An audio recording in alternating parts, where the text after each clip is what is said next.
क्या कहना चाहते हैं आप? कैसा अभियान है? किससे?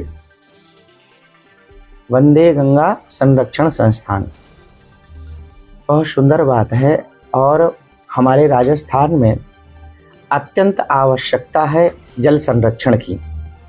और राजस्थान में जल की अत्यंत आवश्यकता है और प्रत्येक व्यक्ति को जल का दुरुपयोग कभी नहीं करना चाहिए। जितनी सदुपयोग हमारे लिए है उतना ही जल का कार्य करना चाहिए।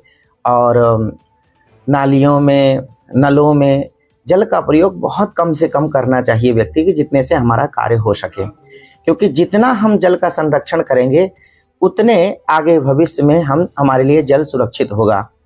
राजस्थान सरकार के द्वारा यह जो कार्य हो रहा है वह बहुत सुंदर है और बहुत अच्छा कार्य है। और राजस्थान सरकार से हम यह भी कहना चाहेंगे कि जो हमारे यहाँ राजस्थान के और हमारे ब्रज 84 कोस में जो राजस्थान में है, उन कुंडों में जल का संरक्षण अवश्य कराना चाहिए। आने वाले समय में, बरसात के समय में, और व्यवस्थाएं ऐसी करनी चाहिए जिससे उन कुंडों में भी जल सुरक्षित रहे और व्यवस्थित रहे और साफ स्वच्छ रहे। इसका भी प्रयास राजस्थान सरकार को करना चाहिए। और विशेष रूप से हम समस्त राजस्थान वासियों को इसके लिए एकबद्ध होकर के, एकजुट होकर के और सरकार के साथ में इस गंगा जल संरक्षण कार्य में लगना चाहिए हम सबको और जल की सुरक्षा करनी चाहिए। राम, जल के विषय में हम ये कहना चाहते हैं कि जल ही जीवन है, इसे व्यर्थ न बहाएं। जल के बिना देखिए आप कहीं भी वृक्ष, एक तो जल, जहाँ भी खारा जल होगा वहाँ कोई वृक्ष नहीं हो सकता, वहाँ मीठा ही जल। जल ही जीवन है, इसे व्यर्थ नहीं बहाना चाहिए। आप जाकर के, जहाँ राजस्थान के कुछ एरिया में ऐसे जहाँ की पानी नहीं है, बेचारे कैसे तरस रहे हैं, उसी जल से पीना, उसी जल से कपड़ा धोना, उसी जल से मतलब कई प्रयोग में लिया जाता है। तो उन सब को देखते हुए जल को व्यर्थ न बहाएं, उसे ऐसा करें जिससे धरती में ही समा जाए, वो जल व्यर्थ न जाने पाए, वृक्षों में डाल दें। और व्यर्थ के मतलब जैसे पानी बहाया जा रहा है, उन पानियों को हम एकत्रित करें, एक जगह रहें, जिससे वृक्षों में सिंचाई आदि हो सके, खेती हो सके। और वृक्ष नहीं होंगे तो आप राजस्थान की टेम्परेचर तो देख ही रहे हैं कि क्या स्थिति है। आज राजस्थान में कितनी गर्मी है। अधिक से अधिक पीपल के वृक्ष, नीम के, तुलसी के वृक्ष लगाएं जिससे कि वो ऑक्सीजन दे। और जैसे पौधों को लगाना चाहिए राजस्थान में, जिससे जल के स्रोत को छोड़े, खींचे नहीं। जैसे यूकेलिप्टस आदि जो होते हैं, बहुत लंबे तेज बढ़ते हैं, बहुत ज्यादा पानियों को सोखते हैं। इन वृक्षों को न लगाए जाएं, ऐसे ही वृक्ष लगाए जाएं जैसे पीपल, नीम, तुलसी आदि इस तरह के। तो इस तरह से हम जल का संरक्षण कर सकते हैं। जय श्री राम।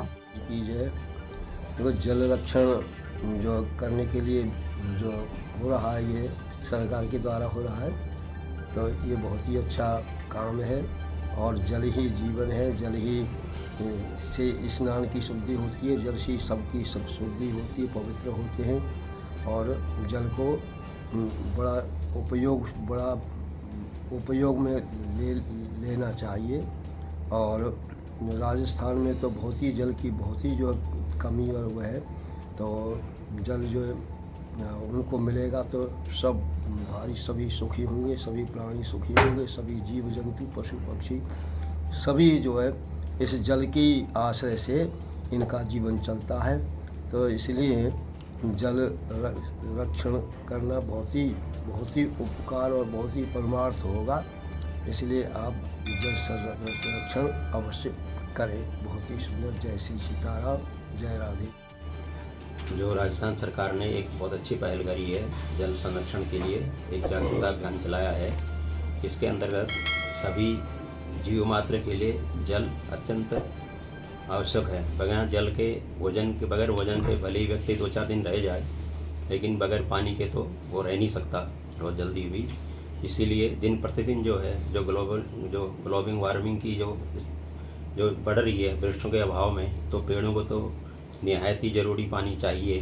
तो राजस्थान सरकार से हम तो ये अपील करेंगे कि जो भी पेड़ जो है प्रकृति प्रेमी, प्रकृति के को जो है, प्रकृति में जो है ज़्यादा मतलब जो है जल तो जो है भूमिगत जल को ज़्यादा सिंचन नहीं करते हैं, सोखते नहीं है।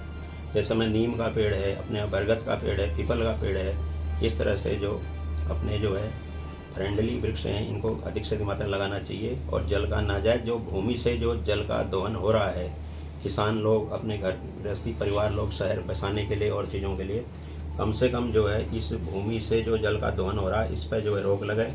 और जितने भी हमारे कुंड थे, तालाब थे, ये सब आज जो है लोगों ने जो है सब पे भूमाफियाओं ने कब्जा कर लिया है। इसको दोबारा से जो है इनकी जांच बैठा के सारे तालाबों को पुनर्जीवित करना चाहिए, ताकि जो है भूमि का जल स्तर बना रहे और आने वाली पीढ़ी को उसका पूरा लाभ मिले। जय श्री सीताराम।